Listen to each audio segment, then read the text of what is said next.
grande impasse do futebol brasileiro no meio dessa pandemia e dessa quarentena, uma quarentena que em alguns lugares nem parece quarentena, é a volta aos treinos e a volta ao futebol. Uma verdadeira queda de braço, um cabo de guerra se estabelece com alguns dirigentes, de um lado, forçando ao máximo para que o futebol seja retomado, e do outro lado, aqueles que acham absolutamente fora de propósito esse retorno proposto nesse momento, nessa fase, agora no mês de maio.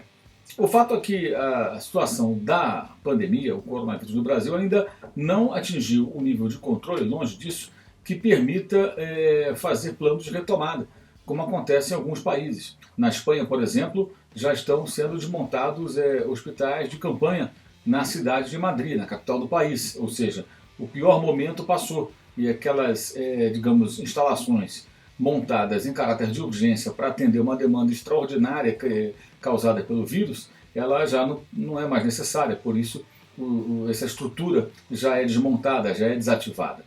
No Brasil, o contrário. No Brasil, há cidades onde há um excesso de pessoas contaminadas precisando de atendimento em relação à capacidade de absorção desses pacientes por parte do sistema de saúde, seja ele privado ou particular. Num cenário como esse, é evidente que não parece fazer o menor sentido a volta ao futebol agora, né? A volta aos treinos já nessas próximas semanas, mas em Porto Alegre a Prefeitura deu sinal verde para que os times possam voltar às atividades. Grêmio e Inter poderiam estar retomando o futebol, pelo menos no dia a dia, treinando minimamente, já agora nessa próxima semana. Mas é um cenário muito preocupante e muito difícil de se prever nesse instante. Imagino que seja mais razoável aguardar mais algum tempo, os clubes tentando conversar um pouco mais, tentando buscar soluções e até estudando uma alternativa que pode ser interessante, que é o deslocamento de partidas, já que vai ser em campo neutro, né, para regiões, cidades, até interior do estado, dependendo do estado, onde haja uma facilidade maior de controle, onde você tem um risco menor. Isso, claro, desde que atestado pelos especialistas que têm condições de avaliar esse tipo de situação, e não por dirigentes, por jogadores ou jornalistas, né? E sim por pessoas que possam fazer esse tipo de avaliação e orientar. Aqui você consegue jogar com mais segurança, aqui é o local mais adequado e tudo mais. Mas enquanto isso, segue realmente um impasse na queda de braços, o que nada mais é do que o reflexo desse despropósito todo, que é a forma como o Brasil lida com essa pandemia, né? Com falta de uniformidade no tratamento. Você tem a presidência da República minimizando o risco desse vírus desde o começo e protagonizando situações de proximidade com pessoas, né? Aglomerações e tudo mais. E você tem governadores tomando medidas mais duras, outros nem tanto, e alguns com um pé em cada canoa, né?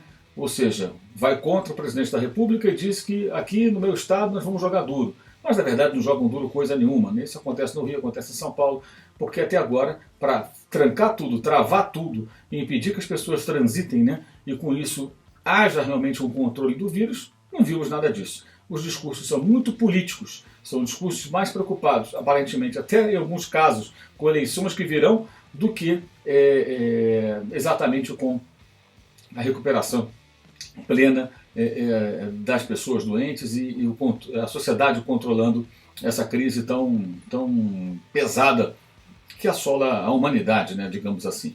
Então nada mais normal, né, se o Bolsonaro, da presidência da República, não consegue demonstrar capacidade de comandar o país num momento como esse, o que poderíamos esperar dos dirigentes, né? Especialmente muitos dirigentes que se identificaram com ele quando candidato, que apoiaram, que votaram nele, né?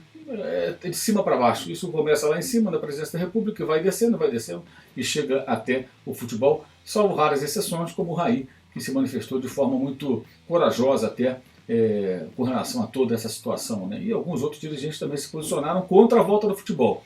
Mas votaram em quem, apoiaram quem, quer dizer, está tudo mais ou menos interligado nesse contexto caótico do Brasil que se estende ao futebol. Saudações.